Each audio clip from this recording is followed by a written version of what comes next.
Mr. President. Senator from Nebraska. Thank you, Mr. President. I rise this evening to discuss President Biden's divisive and unprecedented vaccine mandate on private businesses. And I'd like to make one thing clear at the start. I've encouraged Nebraskans to consider getting vaccinated since the day these vaccines were approved. And I hope more Americans will join me in choosing to get one. But that is their choice. Through OSHA, the administration has issued a, quote, emergency rule to require roughly 84 million employees of private companies to get vaccinated or be subject to weekly testing. If a business owner fails to enforce this rule for their employees, they could be fined tens of thousands of dollars per violation. The Biden administration is on entirely new ground here. There is simply no precedent for this kind of intrusion into Americans' private lives. Courts agree. The Fifth Circuit blocked the OSHA mandate almost immediately, citing, quote, grave statutory and constitutional issues, end quote.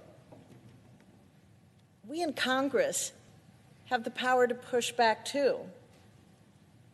In October, I joined 9 of my Senate colleagues in sending a letter to President Biden outlining our concerns about this abuse of federal power.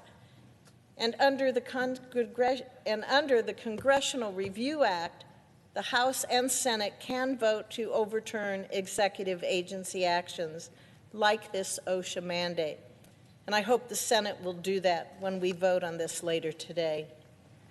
All 50 Senate Republicans signed on to this challenge. If our resolution passes both chambers, and it looks like it may do that on a bipartisan basis, President Biden will have to decide if he wants to keep defending this deeply unpopular policy. The administration's decision to force private employees to get vaccinated is not just unprecedented. It is also counterproductive. It would apply to nearly 300,000 workers in my state of Nebraska alone, more than 28% of our entire workforce. Businesses across Nebraska, from grocery chains to irrigation companies and family farms, have reached out to me about the damage this mandate will do to their companies. They come from very different industries, but their message is the same. We support the vaccines. We have taken this pandemic seriously, but if the president goes through with this mandate, we could lose many of our employees at a time when millions of jobs need to be filled, and we are seeing massive supply chain issues. Americans simply cannot afford this kind of federal overreach. We need to stop this mandate in its tracks here in Congress, because this could be the first step on the road to even stricter rules. Let's just look at New York City. They recently announced one vaccine requirement that will affect private employees and another that will affect children as young as 5 years old.